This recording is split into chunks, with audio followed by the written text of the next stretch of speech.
चिट्ठी का सफ़र, कि चिट्ठी जो है वो कैसे पहुंचती है, कैसे लिखी जाती है, क्या क्या ध्यान रखना होता है चिट्ठी को एक स्थान से दूसरे स्थान पर पहुंचाने के लिए, आदि बहुत सी चीज़ें आज हम इस पाठ के माध्यम से जानेंगे। तो आइए हम पढ़ते हैं आज का पाठ, चिट्ठी का सफ़र।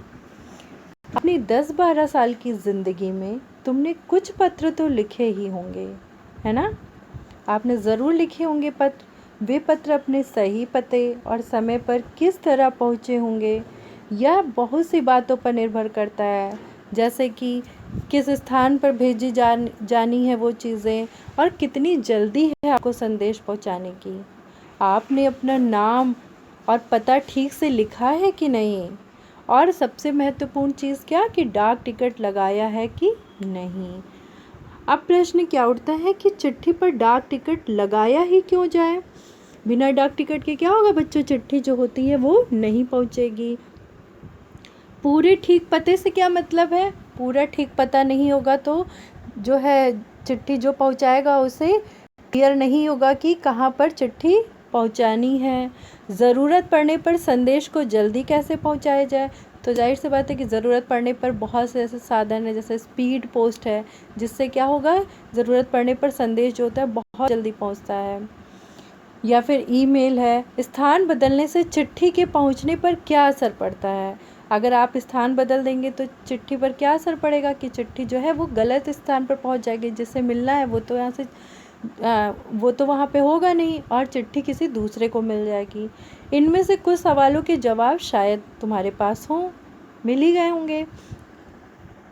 अब आइए हम देखते हैं दो लिफाफों को। एक है महात्मा गांधी जहाँ पर हो, वर्धा, और दूसरे में क्या लिखा हुआ है, जिसको पहुँचाना है उसका नाम, ठीक है, उसकी कंपनी का नाम, फिर एड्रेस, उसके बाद पिन कोड।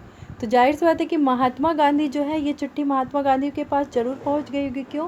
क्योंकि महात्मा गांधी बहुत ही फेमस पर्सन थे और सबको महात्मा गांधी के बारे में पता था।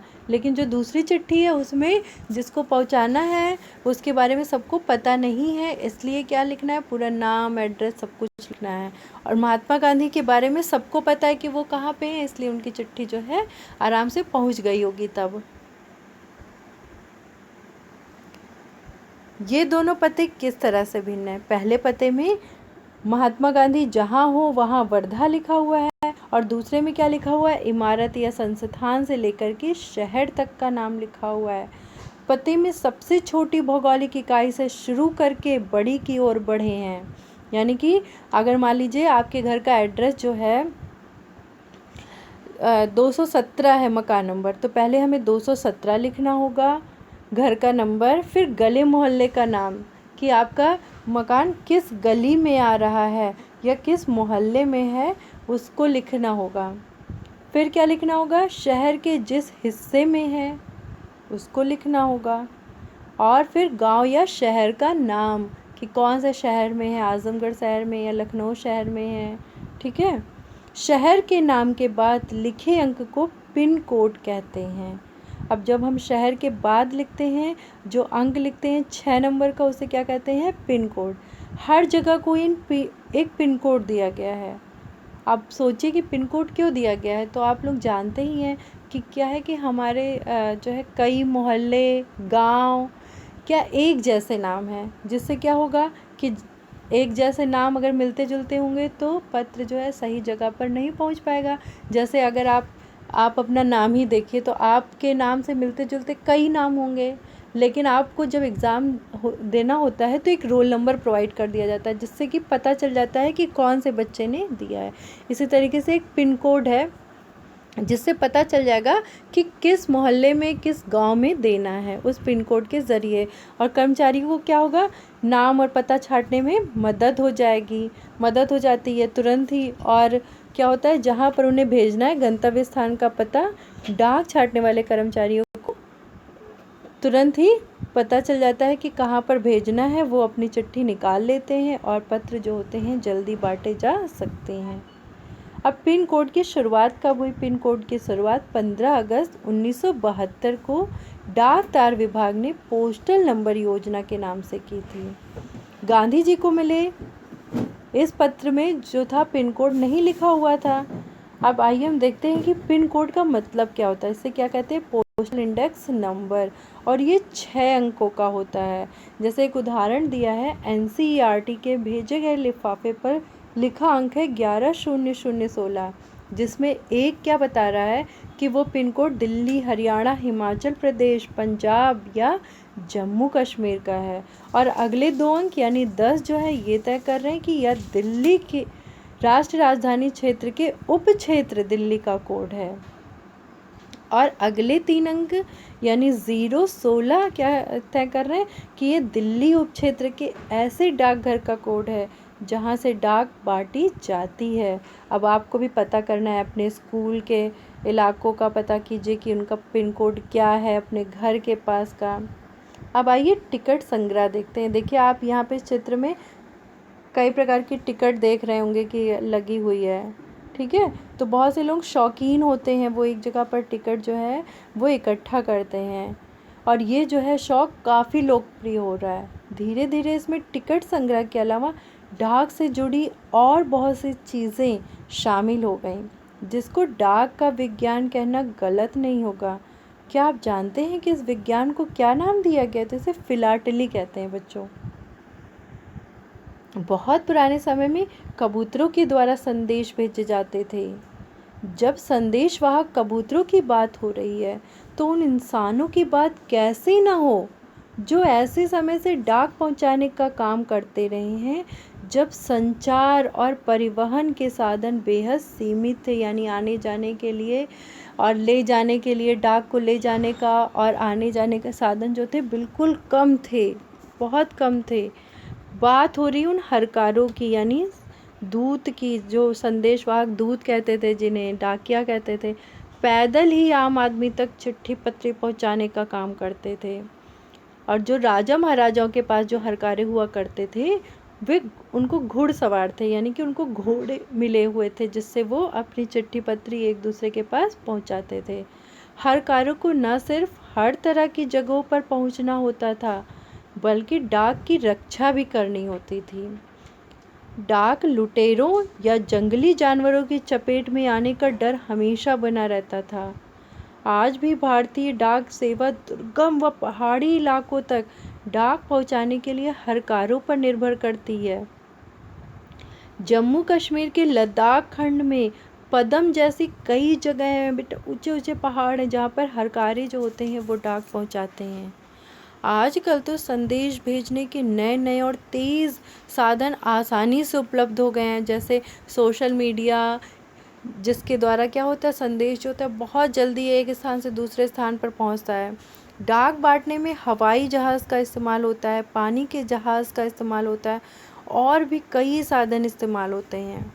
डाक विभाग भी पत्र देता है, मनी ऑर्डर यानी कि पैसे भी देता है, साथ साथ ईमेल, बधाई कार्ड आदि लोगों तक पहुंचाया जा रहा है। कबूतरों की उड़ान से लेकर हवाई डाक सेवाओं तक का सफ़र दिलचस्प करने वाला है। यह सोचकर आश्चर्य होता है कि कबूतर जैसा पक्षी संदेश वाहक भी हो सकता है। आप लोगों ने कई मूवीज़ में देखा होगा कि जो कबूतर है वो चिट्ठी भेजने का काम करता है, लेकिन क्या आप जानते हैं कि कबूतर की कई प्रजाति होती हैं, लेकिन ये सभी जो होती हैं संदेश लाने ले जाने का काम नहीं कर सकती हैं। विशेष प्रजाति के ही कबूतरों जो होते हैं वो संदेश लाने ले जाने का काम करते हैं। जैसे गिरहबाज या हुमर एक प्रजाति है जिसे प्रशिक्षित करके डाक संदेश भेजने के काम में लाया जाता है। अब कहा गया कि आखिर कबूतर अपना रास्ता ढूंढ कैसे लेते हैं? तो क्या आप जानते हैं कि कबूतर कैसे रास्ता ढूंढते हैं? तो बच्चों, कबूतर को जो दिशा ज्ञात करने की क्षमता होती है ना, दिशा के बारे में नॉलेज होती है, वो और पक्षियों की तुलना में कहीं ज़्यादा होती है। और अगर जो है आप कबूतर को कहीं भी दूर पे छोड़ दीजिए, किसी दिशा से ले जा कर के, रास्ते से ले जा कर के, वो क्या होता है, अपने घोंसले को ज़रूर ढूंढ लेते हैं। और यही खासियत उनकी होती है जिससे वो इनका जो यूज़ होता है वो चिट्ठी पत्री ले जाने में किया जाता है। और उड़ीसा पुलिस जो है वो ख़ास तौर पर हुमर और कबूतरों का इस्तेमाल राज्य के कई दुर्गम इलाकों में, यानी कि जहाँ ऐसे कठिन रास्ते हैं जहाँ पर जाना मुश्किल है, वहाँ पर संदेश पहुँचाने के लिए कर रही है कबूतरों के द्वारा। कानून व्यवस्था, संकट और अन्य मौक़ों पर संदेश के लिए ये कबूतर बहुत ही उपयोगी साबित हुए। कबूतरों की संदेश सेवा बहुत सस्ती है, क्योंकि जो है उसमें कोई पेट्रोल तो लग नहीं रहा है कबूतर को जाने के लिए, ना कोई खाने पीने का खर्चा दिया जा रहा है, तो इसलिए वो क्या है, बहुत ही सस्ती है और उन पर ख़ास खर्च भी नहीं आता है।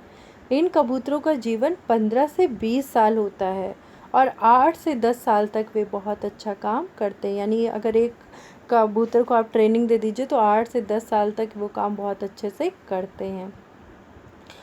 और स्वस्थ कबूतर एक दिन में 1000 किलोमीटर तक सफ़र कर सकता है।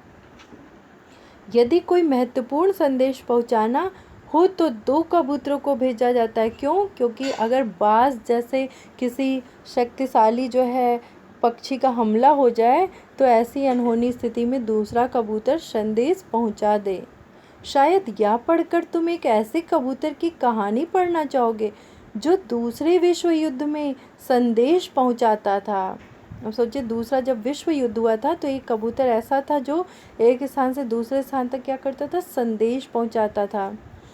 इस कबूतर की कहानी नेशनल बुक ट्रस्ट से अंग्रेजी में छपी एक किताब में दी गई है। किताब का नाम है ग्रे नेक, जो कि इस किताब के हीरो का भी नाम है।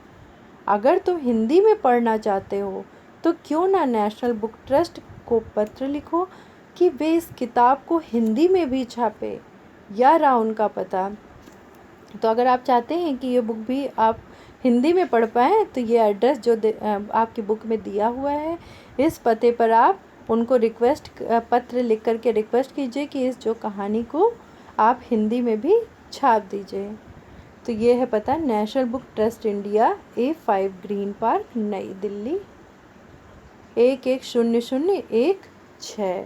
तो आशा है कि आपको ये कहानी पढ़ कर के बहुत ही मज़ा आई होगी। ये पढ़ कर के डाक चिट्ठी का सफ़र आपने जाना होगा कि चिट्ठी कैसे लिखी जाती है, और इस पाठ के माध्यम से ये भी जाना होगा कि पिन कोड का क्या मतलब है।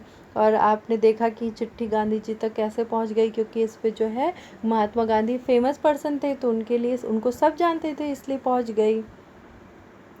तो फिर अब हम इस पार्ट से विदा लेते हैं, मिलेंगे नेक्स्ट चैप्टर के साथ। तब तक के लिए बाय बाय।